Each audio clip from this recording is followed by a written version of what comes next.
Welcome to the deep dive.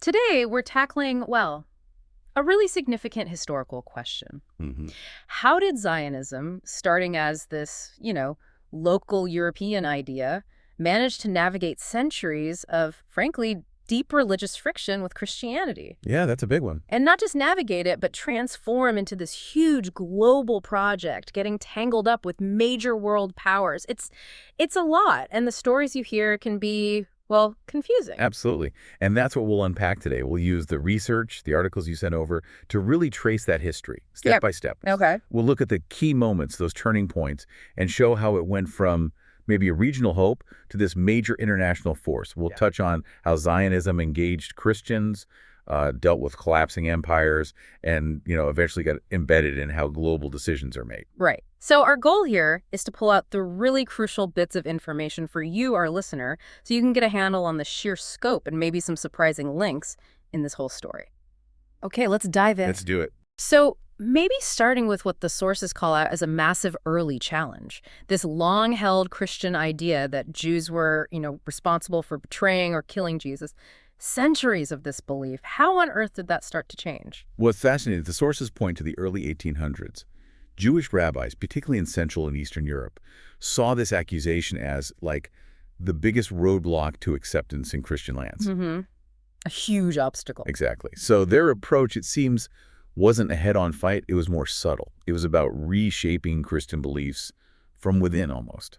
And this is where the material talks about this clever linkage, secret groups pushing this idea that the Messiah Jews were waiting for. He was actually the same one Christians were waiting for, the returning Christ. Is that right? That's the core of it. It was pretty ingenious, according to the research. They basically built this shared end times vision. Okay.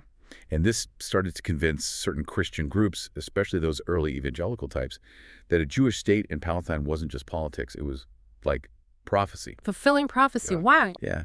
The argument was Christ couldn't return. The second coming wouldn't happen unless Jews gathered back in the Holy Land first. And if you trace that forward, that's the theological root, the sources argue, for why modern U.S. evangelicals became such incredibly strong supporters of Israel. Turning hostility into a shared goal. That's something. It really shifted the dynamic. Yeah. Centuries of animosity reframed as a kind of shared religious mission.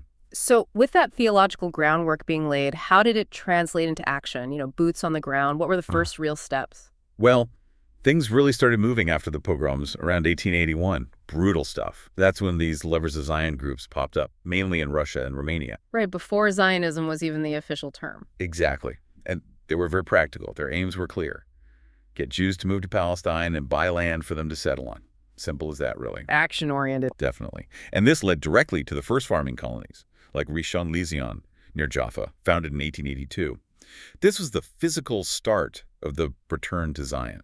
It wasn't just an idea anymore. It was becoming real, a symbol of redemption. And that idea, Zion, Mount Zion in Jerusalem from Isaiah, that's where the name Zionism eventually came from. Okay, so we have the ideas shifting, the first practical steps, and then comes Theodore Herzl. This is where it gets really interesting, doesn't it? A lawyer, then a journalist in Paris. Right. Born in Budapest, studies law, ends up in Paris writing, and then he witnesses the Dreyfus trial, 1894. Alfred Dreyfus, the Jewish French officer falsely accused. Exactly. And Herzl saw the raw anti-Semitism around that case. Yes. Vicious. Yeah. And according to the sources, that was the moment for him. It convinced him assimilation in Europe just wasn't going to work. Not possible. So what did he do? He wrote. In 1896, he publishes The Jewish State, a small book, but explosive. It wasn't just thinking out loud. It was a public call to action. Create a homeland for Jews now. Taking it public, political. Right. Precisely. And that led, just a year later, August 1897, to the first Zionist Congress in Basel, Switzerland. Big moment. Herzl stands up and declares, Jews must establish their own state in Palestine. And he wrote that famous line in his diary. He did. In Basel, I founded the Jewish state, and then in 50 years, the world will recognize it. And, well, Israel was declared 51 years later, 1948. Pretty remarkable foresight, or maybe just sheer determination. It really set the clock ticking, didn't it? These early Congresses, 97 to 1900, they showed this incredible momentum building. Absolutely. Basel 97 formally adopts Zionism, turns the idea into a global movement. Basel 98 focuses on building that shared Jewish national feeling. And then by 99... By the Third Congress, still in Basel, Herzl's already playing diplomat. The sources mention him contacting Kaiser Wilhelm II of Germany, trying to get German backing for migration. Shows they were thinking big, thinking international support right from the start. And the Fourth Congress in 1900 moves to London. That feels significant. Very significant. The research really flags this. Moving to London, it kind of foreshadowed Britain's massive role later on. Britain's own interests were growing in the Middle East, and, well, the Zionists saw an opportunity there. Okay, so the movement's organizing, it's got political goals, it's looking for allies, but Palestine itself, it's Ottoman territory. And the Sultan, not keen on Jewish immigration. Big obstacle. Huge obstacle. The biggest, really, at that time. The Ottoman Sultan firmly rejected the idea. So the Zionist leaders, according to the sources, had to get creative and maybe a bit covert. Also. Well, they tried to get official permission, sure. But they also started, smuggling smaller groups in quietly. But the bigger game, the sources suggest, was trying to change the Ottoman state itself, push it towards Western interests. Wow, influencing a whole empire. That seems to have been part of the long-term strategy. Even talk of finding a replacement for the caliph, the religious head, dismantling that whole structure. And yeah, they floated ideas like Uganda or Argentina as temporary spots. Mostly distractions, the sources argue. The real prize, the core vision, was always Palestine.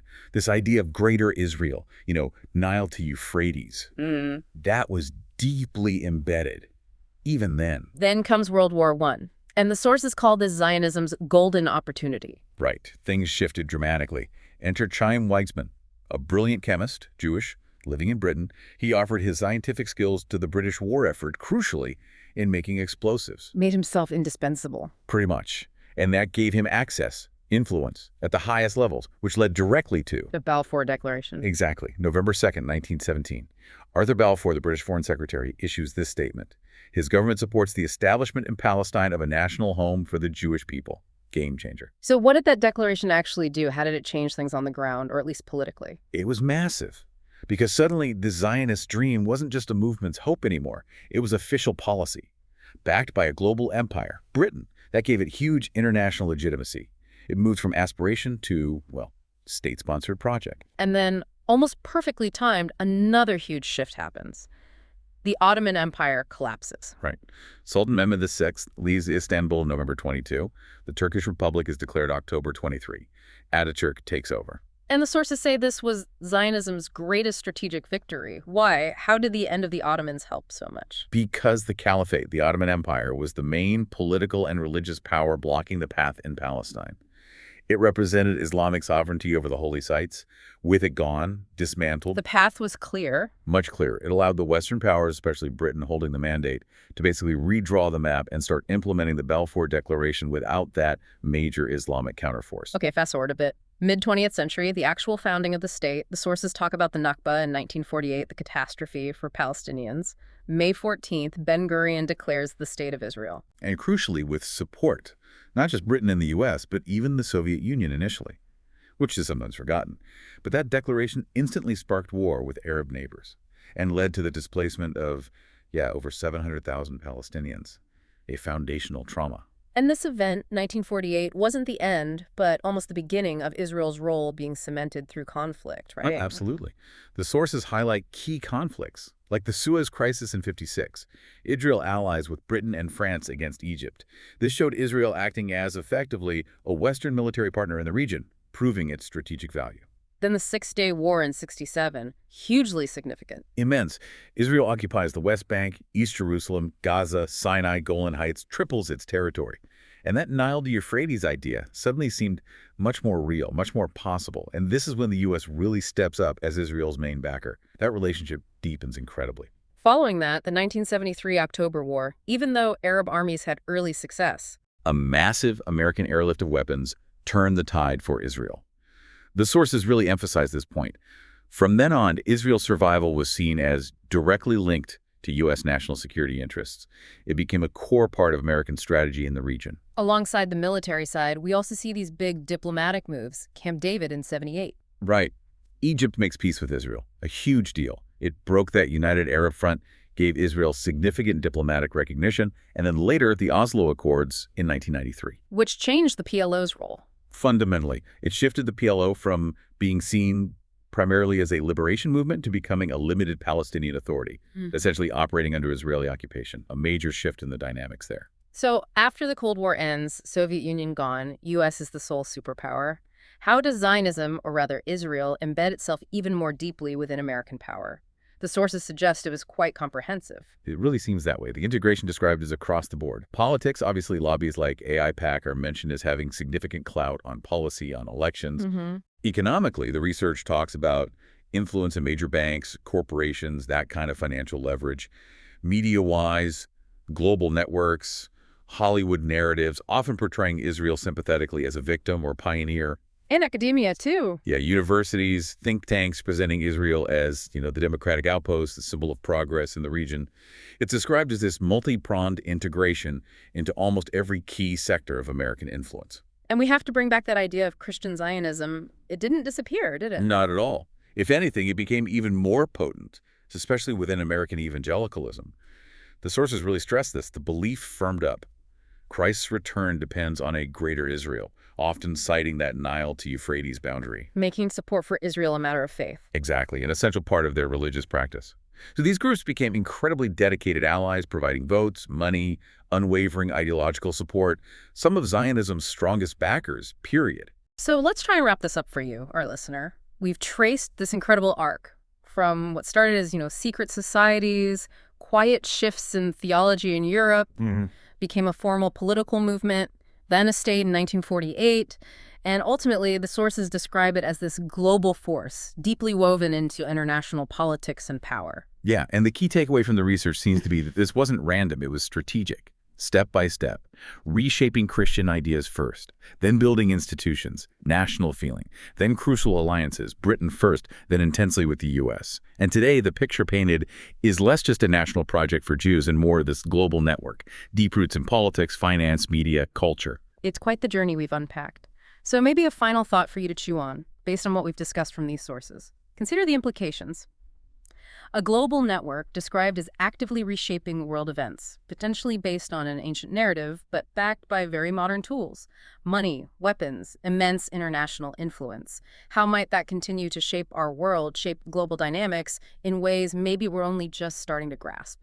A powerful question to leave things on. We hope this deep dive has offered some clarity, some new perspectives on these really complex, ongoing historical forces.